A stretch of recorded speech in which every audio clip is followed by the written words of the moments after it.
Buen día, gente. Videos 321. Trivium y Quadrivium nivel experto. Voy a dividir los videos, ¿sí? En lingüística, geometría, aritmética, luego retórica, filosofía, astrología y teología, ¿sí?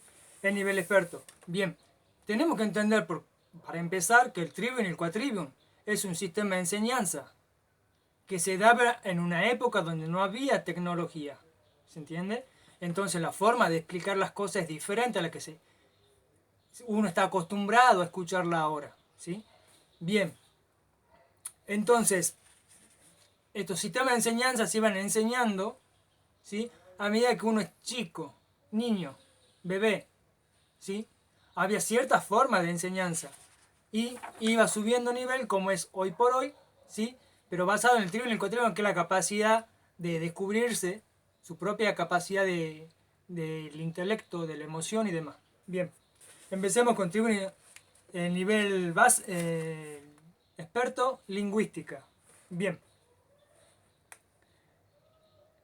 la lingüística, la forma de hablar, enseña a escuchar, a hablar y a escribir, elementos básicos para la correcta comunicación y entendimiento entre todos los seres. ¿Sí? Bien, la lingüística consta de tres elementos, que es la oratoria, la etimología y la gramática. Y cada uno de estos elementos tiene otros tres elementos. ¿Sí? Bien, la oratoria es la técnica que enseña a escuchar, incluye el lenguaje gestual de los gestos, los ademanes como uno hace con la mano, con la ceja, lo que sea. Bien, dentro de la oratoria tenemos la didáctica, que es la forma amable de explicar sobre algunas cosas, manteniendo la atención del otro en todo momento. Momentos que duran entre 15 a 45 minutos, que es la capacidad que uno tiene para mantener la atención correcta. ¿Sí? Se usan canciones, relatos, movimientos corporales y gestuales, y el uso de objetos y dibujos para mantener la atención. Por eso se usa el pizarrón,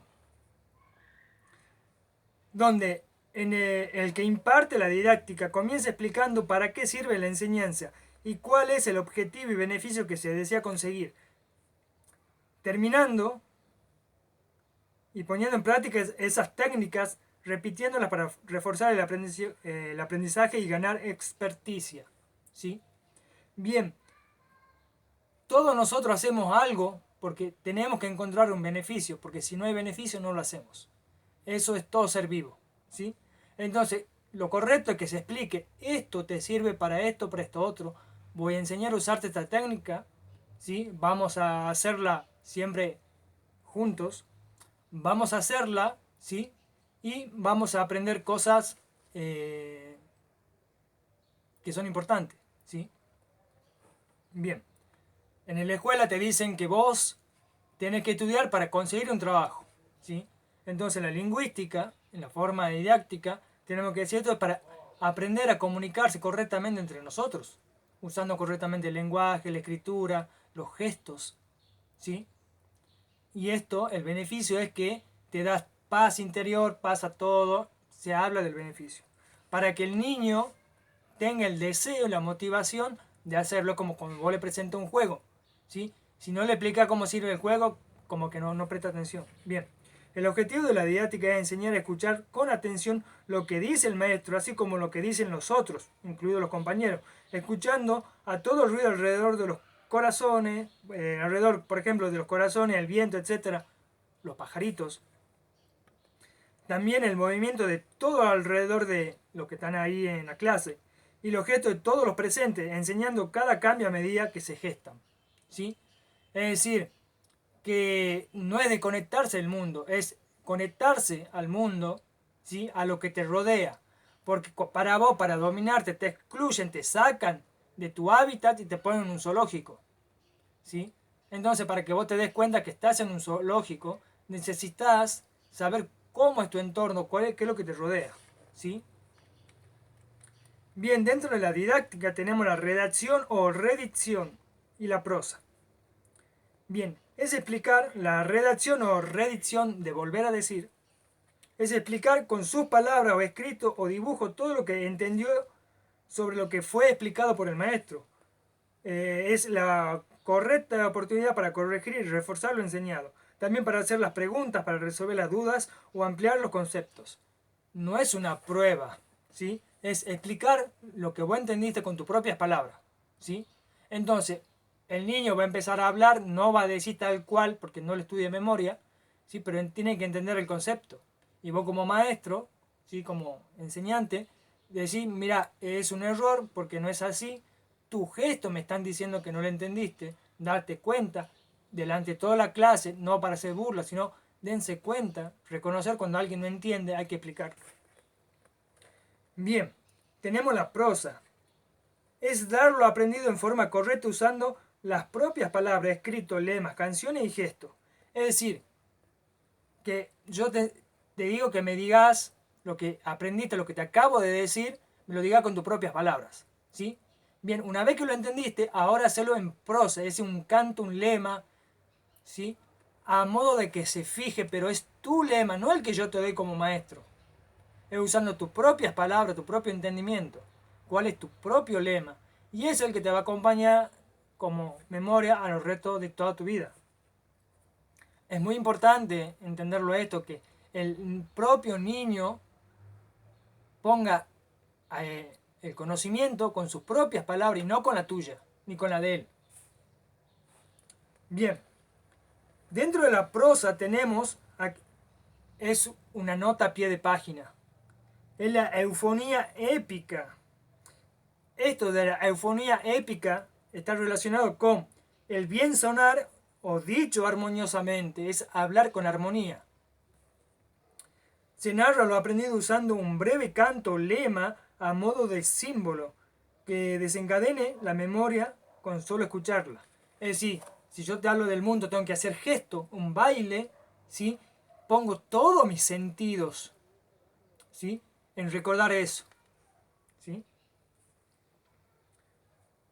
Y el tema es que buscar la armonía dentro de la prosa, ¿sí? Hablar no solo de forma correcta, sino en armonía. ¿Para qué? Para que suene equilibrado. Si yo estoy equilibrado, mis palabras son equilibradas. ¿Se entiende? Bien. Entonces, en lingüística tenemos oratoria, etimología y gramática. Vamos a la etimología, que tiene 3 elementos, pero la etimología es el análisis de la forma en que se crean, generan y construyen las palabras. Así también para darle significado y entendimiento a las palabras.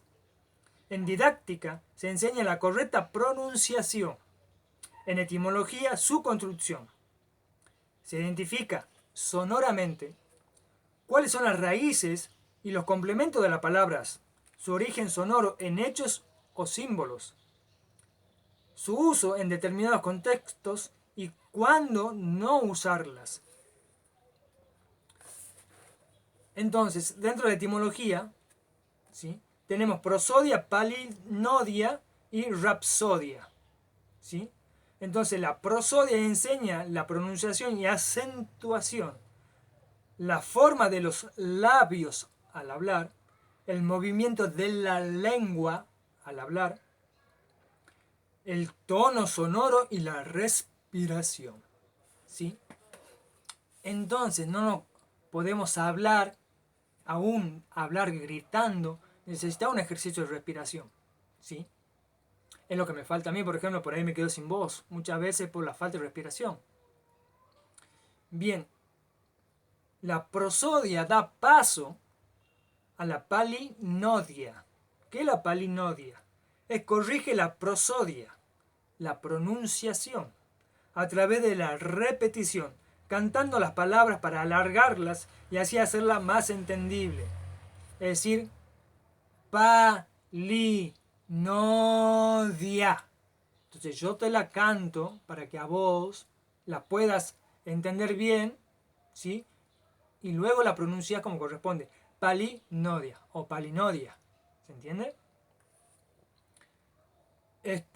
Rapsodia. O sea, la prosodia da paso a la palinodia, que corrige la prosodia, y luego viene la rapsodia, que corrige la palidodia. Bien, refuerza la palinodia, cantando otras palabras de similar sonorización para remarcar las diferencias.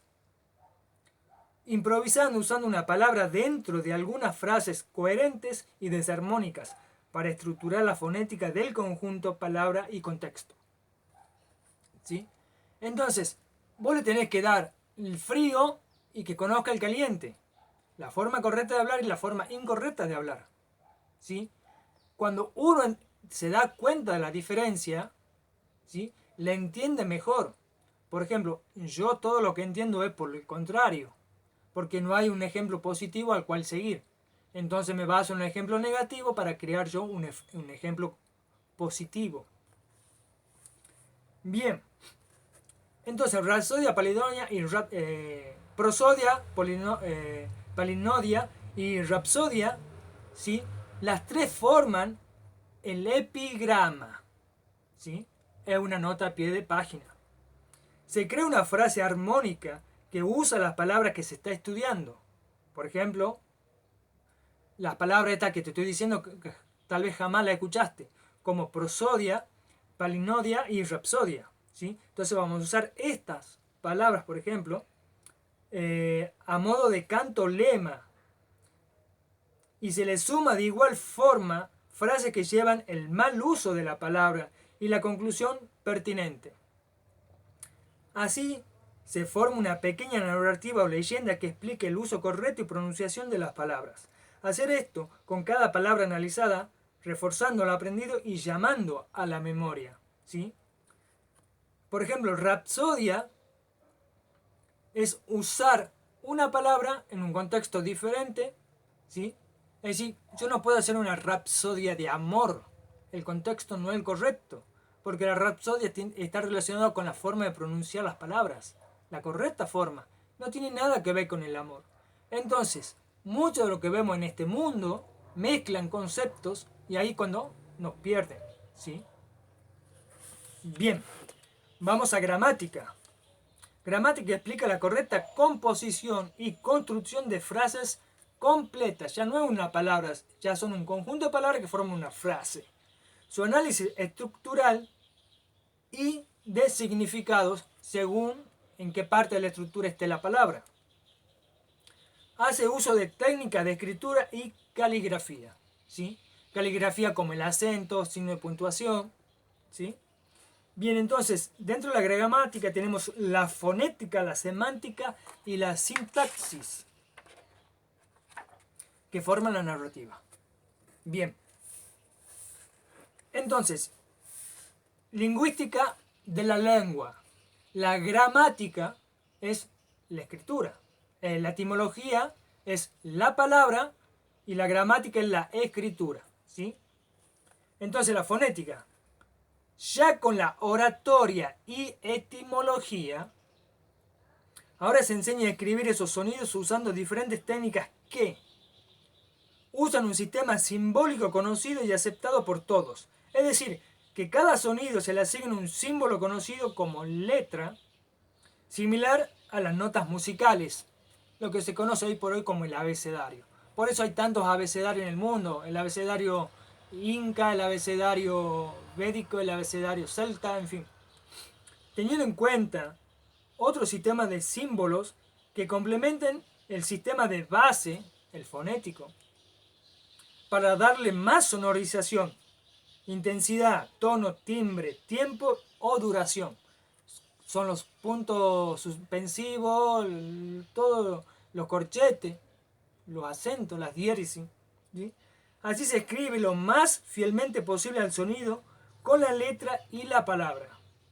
A lo que se le debe agregar otro sistema simbólico que exprese lo emocional y gestos, como los signos de exclamación, preguntas, paréntesis y guiones, ¿sí? Entonces, yo cómo escribo que estoy enojado y que vos sin verme la cara veas lo que yo escribí y sepas que estoy enojado. Entonces, se puede poner entre paréntesis, estoy muy enojado, o la misma palabra, ¿sí? Le agrego algún símbolo que exprese qué tan enojado soy, ¿sí? Un grado, 1 al 10. En fin.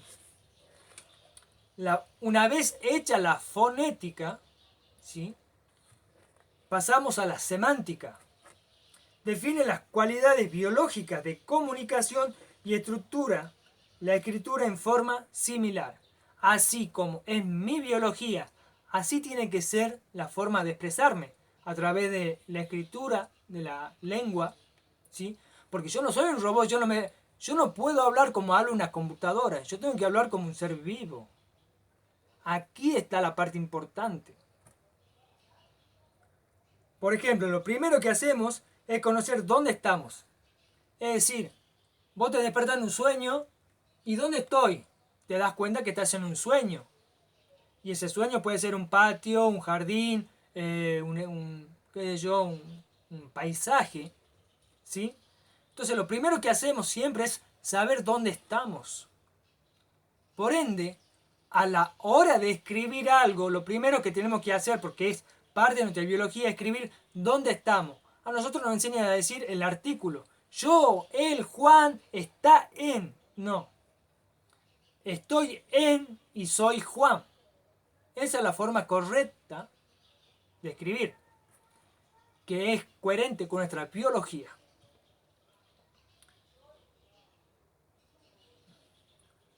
Luego que ya sé dónde estoy, me pregunto a mí mismo, ¿qué hago yo aquí? ¿Sí? Y sigue el para qué hago algo. O sea, yo estoy aquí y ahora ¿qué hago? ¿Para qué estoy acá? ¿Qué tengo que hacer? El por qué lo hago, qué es la justificación y cuáles son los beneficios a conseguir. O sea, yo estoy en un sueño. ¿Qué experiencia quiero experimentar en el sueño? El sueño me obliga a experimentar algo. ¿Sí? ¿Qué tengo que hacer en esa experiencia, en ese sueño? Y bueno, se forman sistemas complementarios. ¿Sí? Entonces, biológicamente, a la hora de hablar y escribir, lo más importante, sabemos que la respuesta es el quién. ¿Sí? Pero empezamos a escribir ¿dónde estoy? La segunda es ¿quién está ahí? O sea, yo. Entonces, en mi casa, Alejo, estoy grabando videos. Y ya va el para qué, el por qué, el cómo, cuándo y qué beneficio es. Bien.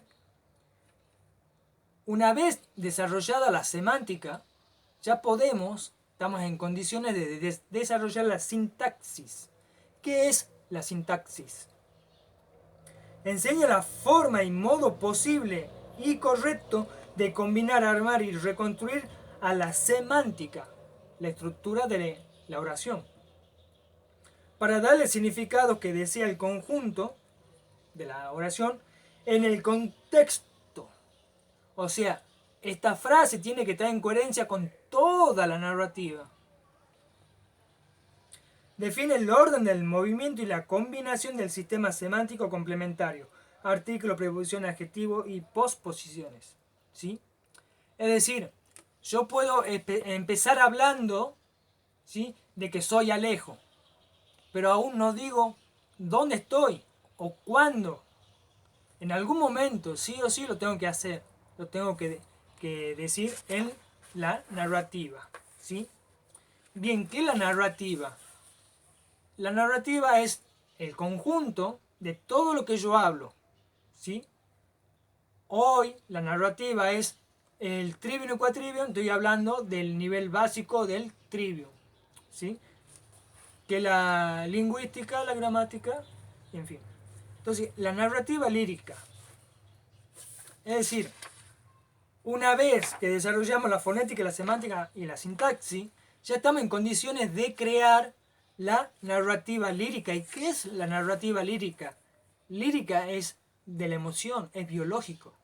¿Sí? Se crean narrativas, cuentos, fábulas u otras composiciones usando todos los elementos y atributos de la gramática. Usando la lírica, que son las emociones expresadas hacia afuera.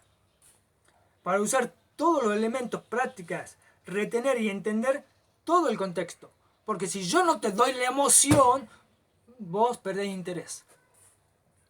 Donde el aprendiz crea y desarrolla el escrito desde su propia experiencia y propia emoción, usando todos los sistemas simbólicos que se fueron enseñando a través de la lingüística y todo lo que venimos.